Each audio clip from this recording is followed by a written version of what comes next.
अच्छा सर, मेरा पहला सवाल है कि मैं अगर अपने वालिदैन के लिए उम्रा करना चाहूँ तो उसका क्या तरीका होगा?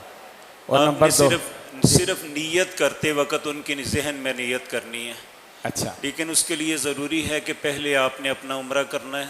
ठीक उम्रा आप हज या उम्रा जो आपका फरीज़ा है उसे पूरा करना है। जी। अगर आप किसी के लिए उम्रा करना चाहता है तो जिस तरह मैंने अर्ज़ किया है, हज के बाद आप जो है अरफ उसमें ताइफ में चले जाएं, अच्छा कर्नुल मनाज़िल से एहराम बांध के आएँ, या अगर आप बिफ़ोर हज मदीना मुनव्वरा जाते हैं तो मदीना मुनव्वरा से वापसी पे जो एहराम बांध के दूसरा उम्रा करेंगे आप वो उनकी नीयत से कर लें।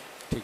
लेकिन मैं मक्के में हज से पहले उम्रा करना चाहूँ तो क्या मुझे वहाँ जाना पड़ेगा? मक्का के अंदर जाना कोई ऐसा मिकात नहीं है जिस पे आप जाके करें, वो सिर्फ औरतों के लिए है। उनके मखसूस अय्याम आ जाते हैं तो वो जो मस्जिद आयशा है वो उन ख़वातीन के लिए है। लोग जो जाते हैं, ये चंद साल से ये सिलसिला शुरू हुआ है, पहले असलाफ में इसकी कोई मिसाल नहीं हमें मिलती।